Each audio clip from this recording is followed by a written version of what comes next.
Assalamualaikum warahmatullahi wabarakatuh dan salam sejahtera untuk Anda yang beragama lain.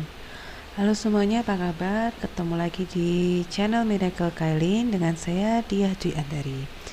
Baik, kali ini kita akan membahas tentang mata pelajaran otomatisasi tata kelola sarana dan prasarana dalam bab menganalisis perabot kantor atau office furniture.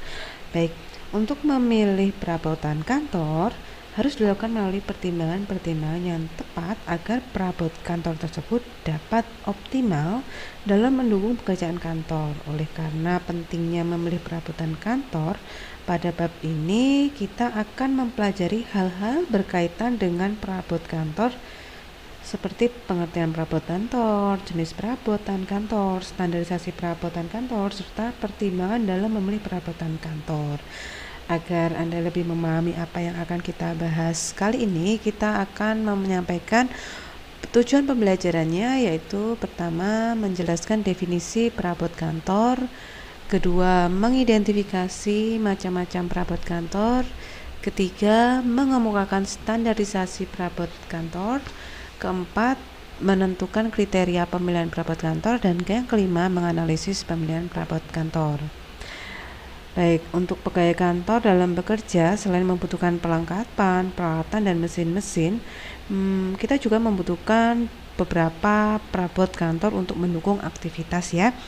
Apa yang para pekerja dibutuhkan, kita akan membahas di sini. Sebelumnya kita harus tahu apa itu perabot kantor ya. Di sini perabot kantor adalah benda-benda kantor yang umumnya berbahan kuat seperti kayu, besi, baja atau bahan lainnya yang tahan lama dan berfungsi membantu pelaksanaan tugas pekerjaan kantor.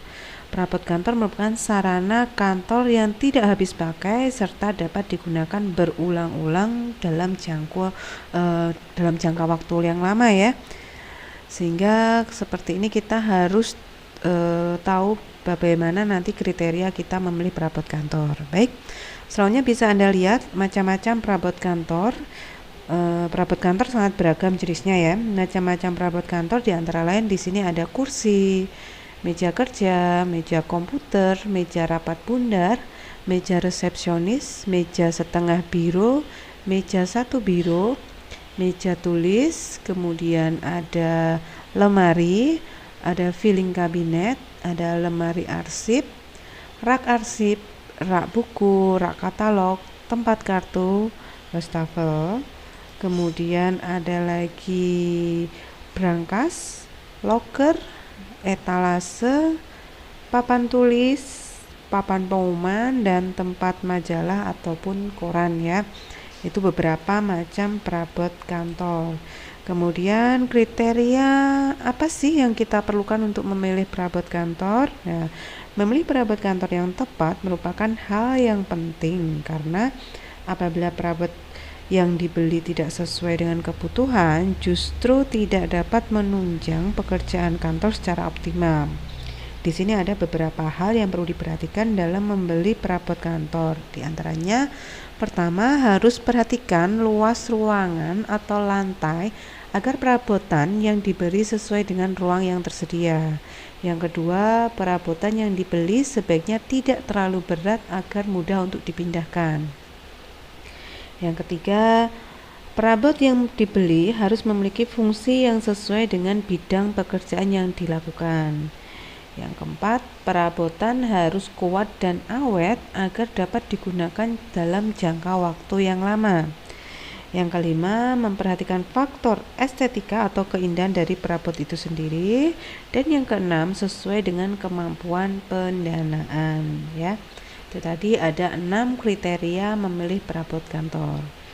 Selanjutnya kita akan membahas, nantinya kita akan bahas 3 perabotan yang utama ada di kantor. Ada meja, ada kursi, dan ada lemari ya. Kita akan membahas meja. Ini ada perabot kantor yang selalu ada di lingkup kantor ya. Meja itu sendiri ini adalah perabotan yang bentuknya datar di mana pada masing-masing sudut disokong oleh 4 buah kaki meja. Ya.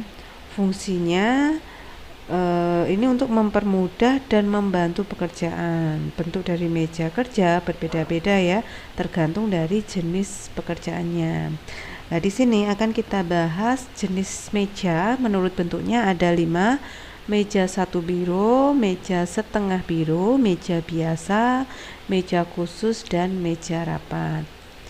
Kita akan membahas pertama adalah meja 1 biro. Bisa Anda lihat ya, gambarnya seperti ini, meja 1 biro. Untuk definisinya bisa Anda simak. Meja 1 biro ini adalah meja besar dengan ukuran panjang 121,5 cm, lebar 71 sampai 80 cm, dan tinggi 74 cm. Semua meja kantor yang memiliki ukuran panjang 150 cm ke atas maka dapat dikategorikan sebagai meja kantor 1 biro ya. Untuk meja kantor 1 biro ini dapat memiliki 1 atau 2 laci gantung atau laci dorong di mejanya. Bisa Anda lihat ya, ada laci baik gantung maupun dorong. Kemudian meja 1 biro ini biasanya digunakan oleh direktur ya. Baik, itu tadi meja 1 biro. Selanjutnya ada meja setengah biro. Bisa Anda lihat di gambar ya. Ini bentuk dari meja setengah biro. Definisinya dari meja ini adalah meja dengan ukuran sedang dengan panjang 96,5 cm, lebar 71 cm, dan tinggi 74 cm. Meja ini lebih sering terdapat dalam meja ini lebih sering tidak terdapat laci gantung atau laci dorong di dalamnya ya. Meja setengah biro ini biasanya digunakan oleh kepala bagian. Jadi status kedua di lingkungan kantor ya, kita menggunakan meja setengah biro. Baik, yang ketiga ada meja biasa. Penampakannya seperti ini ya, meja biasa. Untuk definisinya, meja biasa adalah meja dengan ukuran panjang 120 cm, lebar 70 sampai 72 cm, dan tinggi 75 cm.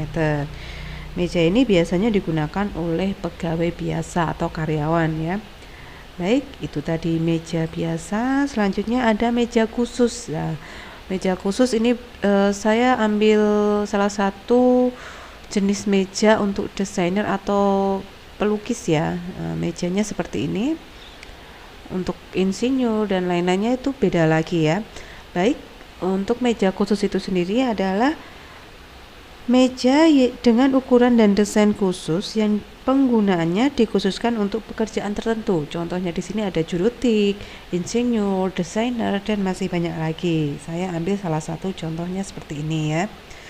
Kemudian ada yang terakhir, ada meja rapat. Untuk meja rapat bisa Anda lihat penampilannya atau penampakan gambarnya seperti ini bentuknya.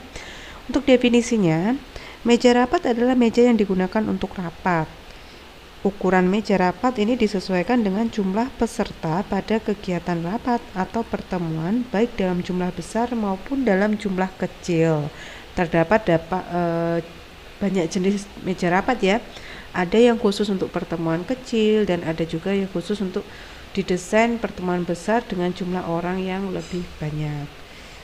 Baik, itu tadi beberapa jenis meja berdasarkan bentuknya ya. Baik, kali ini kita akan bahas lagi jenis-jenis meja ditinjau berdasarkan penggunaan dan penggunanya. Baik, bisa Anda lihat di layar ada meja staf seperti ini, meja staf ya, bersekat-sekat.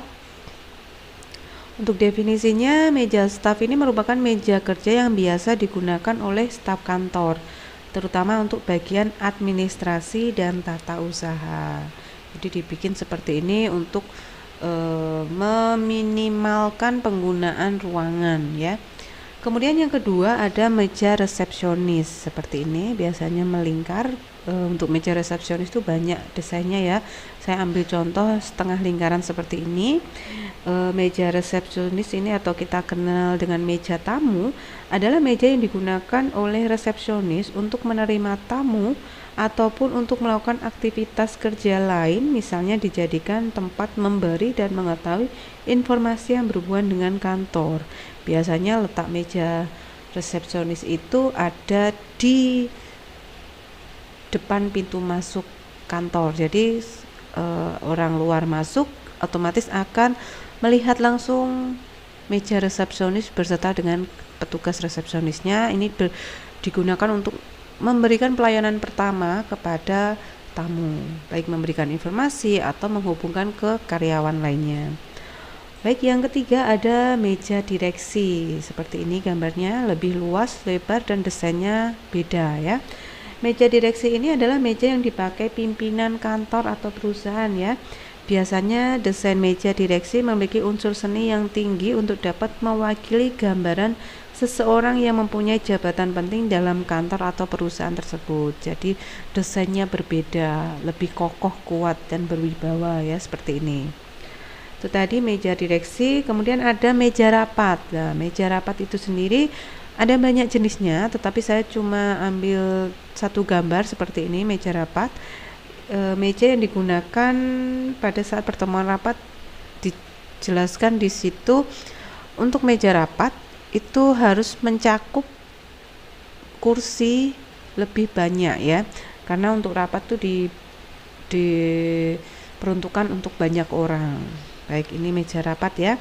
Kemudian ada lagi meja samping. Bisa Anda lihat ya, meja samping seperti ini. Ada tambahan di sampingnya. Meja samping ini merupakan meja yang biasanya digunakan oleh seorang sekretaris pimpinan. Biasanya disebut dengan meja return ya. Jadi ini mejanya sekretaris lebih luas dibandingkan meja karyawan biasa ya. Karena pekerjaan sekretaris itu banyak sekali ya. Nah, dari sini saya harap bisa memahami ya. Kita akan lanjut bagaimana sih kriteria meja kantor. Baik, untuk meja kantor yang baik seharusnya memiliki beberapa kriteria atau syarat. Antara lain, permukaan atau alas meja sebaiknya tidak mengkilap ya. Permukaan yang mengkilap akan mengganggu penglihatan pengguna karena pantulan cahaya yang muncul dari permukaan meja. Itu jadi harus diperhatikan, tidak boleh mengkilap. Yang kedua, sesuaikan luas meja kantor sesuai dengan pekerjaan atau kebutuhan. Jangan terlalu besar atau terlalu kecil.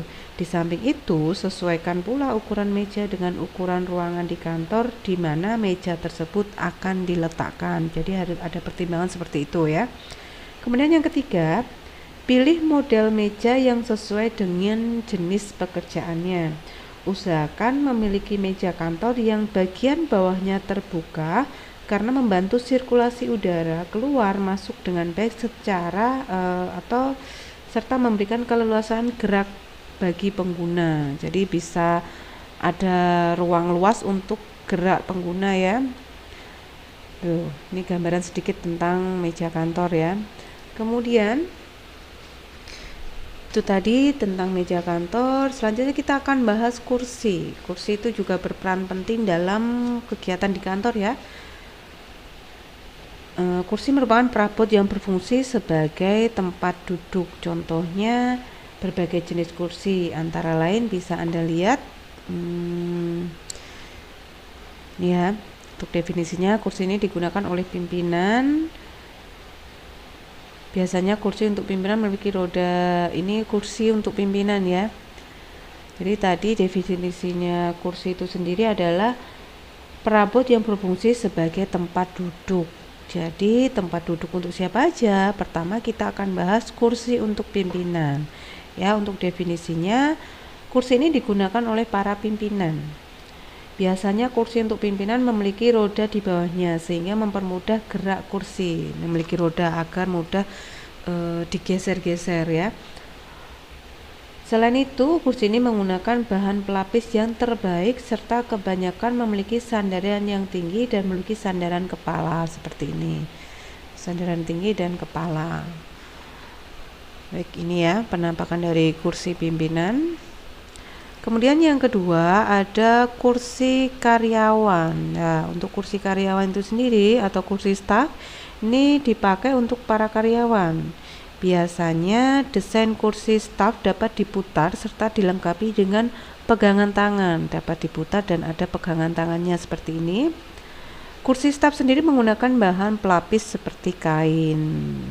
Nah, ini ya, hampir sama, ada roda, ada pegangan tangan dan ada sandarannya. Baik, ini penampakan dari kursi karyawan. Kemudian yang ketiga ada kursi hadap. Kursi hadap ini adalah kursi yang sering digunakan untuk meeting. Desain kursi ini biasanya menggunakan kaki U seperti ini, kaki U ya, kaki U. Kursi hadap terbuat dari bahan yang kokoh sehingga dapat digunakan dalam jangka waktu yang lama. Jadi beda ya dengan kursi staf tadi, seperti ini, kaki-kakinya ada roda, sedangkan untuk kursi hadap ini kakinya U. Untuk ini ada sandaran dan ada tempat pegangan tangannya. Itu tadi ya, biasanya digunakan di ruang meeting.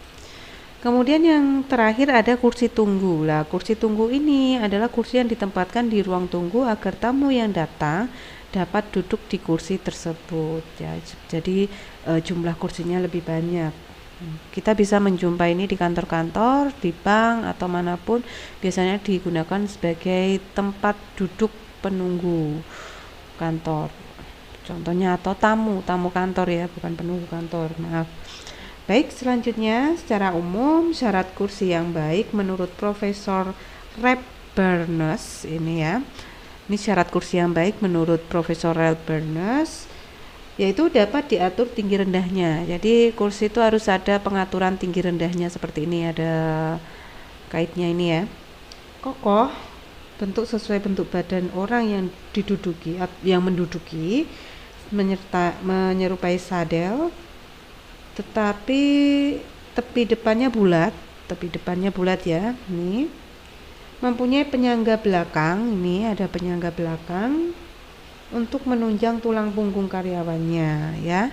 Jadi ada 5 kriteria yang disampaikan oleh Profesor Ralph Bernes. Ini ya, pertama dapat diatur tinggi rendahnya, kursinya harus kokoh, bentuknya disesuaikan dengan badan orang yang menduduki, tepi depannya bulat, mempunyai penyangga belakang untuk menunjang tulang punggung karyawan. Kemudian selain dari Profesor Rebelness, di sini juga ada pendapat dari Rodney K. Leffler menyebutkan ada 7 kriteria umum yang harus diperhatikan dalam memilih kursi kerja untuk memenuhi standar kursi kerja ergonomis, yaitu pertama, ketinggian tempat duduk antara 16 sampai 21 inci atau 40 sampai 53 cm dari lantai, serta harus dapat disetel oleh pemakai, tinggi rendahnya ya oleh pemakai. Kemudian yang kedua, lebar kedalaman tempat duduk, standar lebar jok kursi antara 17 sampai 20 inci atau 43 sampai 50 cm dengan kedalaman antara 2 sampai 4 inci atau 5 sampai 10 inci ya. 5 sampai 10 cm, maaf itu ya. Kemudian yang tiga, memiliki setelan penyangga pinggang sesuai kebutuhan spesifik masing-masing pengguna. Keempat, sandaran punggung, maaf ini salah ketik ya, sandaran punggung dengan lebar antara 12 sampai 19 inci atau 30,5 sampai 48,2 cm. Terus material lapisan kursi dari bahan yang berpori dan dapat mendukung sirkulasi udara. Kemudian yang keenam, memiliki sandaran lengan yang dapat disetel. Dan yang ketujuh, penyangga putar kursi harus dapat memutar dengan mudah agar pengguna dapat meraih sesuatu tanpa harus terlalu merentangkan tubuhnya dengan sudut yang tepat sehingga dapat mengurangi cedera saat bekerja. Seperti itu ya. Jadi posisi kursi itu sangat penting sekali dalam proses atau terlaksananya suatu pekerjaan. Baik, itu tadi 7 kriteria kursi yang baik menurut Rodney K. Leffler ya. Kemudian pegawai yang lebih banyak melakukan pekerjaan dengan posisi duduk tentu harus menggunakan kursi yang ideal untuk mendukung posisi tubuh serta pekerjaan tersebut. Kursi kerja yang baik hendaknya memenuhi kriteria. Pertama, Kursi memiliki 4 atau 5 kaki kursi. Kursi lingkar yang berkaki 5 sebaiknya dirancang dengan posisi kaki kursi berada pada bagian luar proyeksi tubuh. Adapun kursi dengan kaki gelinding sebaiknya digunakan pada permukaan yang berkarpet ya, karena akan mudah menggelinding pada lantai vinil. Jadi kursinya diperhatikan sekali ya. Kemudian yang kedua, kursi kerja harus dirancang dengan kuat. Yang ketiga, kursi harus mudah diatur atau dinaik turunkan tanpa pengguna harus turun dari kursi. Yang yang keempat, memiliki sandaran punggung untuk menahan beban punggung ke arah belakang. Sandaran yang baik harus dapat digerakkan maju mundur serta mudah diatur fleksibilitasnya sehingga sesuai dengan bentuk punggung. Yang kelima, kursi harus fungsional, maksudnya tidak menghambat berbagai macam perubahan postur pengguna ya. Yang keenam, material tempat duduk dan sandaran harus dilapisi dengan material yang lunak. Ketujuh, keadaan kursi sesuai dengan dimensi panjang antara lipatan lutut dan pantat. Yang kedelapan, lebar kursi minimal sama dengan lebar pinggul wanita.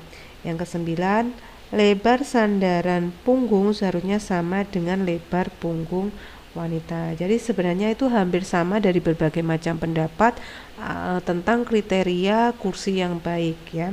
Semuanya sama. Kemudian untuk memenuhi kriteria tersebut terdapat rekomendasi yang baik yang bisa diterapkan dalam merancang kursi kerja, yaitu tinggi kursi harus sesuai, idealnya sekitar tinggi belakang lutut atau fase poplitea ya, cenderung sedikit lebih rendah. Kemudian kedalaman tempat duduk harus sesuai dengan lebar minimal 30 cm. Jangan terlalu dalam karena akan memberikan tekanan pada daerah belakang lutut, namun juga jangan terlalu sempit.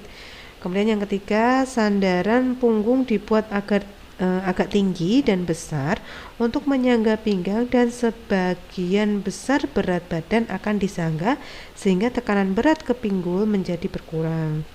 Sudut optimal sekitar 100 derajat sampai 110 derajat. Sudut permukaan duduk yang optimal adalah 5 derajat sampai 10 derajat. Terus yang keempat, menggunakan alas duduk terbuat dari bahan yang lembut dengan ketebalan antara 4 sampai 5 cm. Nah, alas duduk ini penting untuk mendistribusikan berat tubuh pada permukaan yang lebih besar. Itu tadi beberapa jenis kursi, kriteria kursi yang baik, dan rekomendasi kursi yang baik seperti apa. Kemudian kita lanjut, perabotan yang ketiga ada lemari ya. Lemari merupakan perabotan yang berfungsi sebagai tempat untuk menyimpan beraneka ragam macam barang ya. Lemari merupakan perabotan yang digunakan untuk jangka waktu yang lama, sehingga lemari yang baik harus dibuat dari bahan yang berkualitas. Misalnya, apabila lemari menggunakan bahan kayu, maka harus dipilih kayu yang berkualitas baik ya. Berikut macam-macam lemari yang sering digunakan di kantor. Pertama ada lemari warkat. Lemari warkat ini digunakan untuk menyimpan warkat yang belum diolah atau dokumen yang masih berupa lembaran-lembaran kertas. Untuk lemari warkat itu sendiri biasanya berukuran lebar 95 cm, dalam 50 cm, tinggi 184 cm. Lemari ini berbahan kayu jati atau besi atau yang separanya. Kemudian yang kedua ada lemari rak ya. Untuk lemari rak ini digunakan untuk menyimpan segala macam dokumen seperti buku-buku, laporan yang sudah dibendel atau yang sudah dimasukkan ke dalam map. Untuk lemari ini sendiri atau rak ini standarnya berukuran lebar 240 cm, dalam 40 cm, tinggi 174 cm. Bahannya terbuat dari kayu. Kemudian ada lemari brankas atau kita kenal dengan cash box.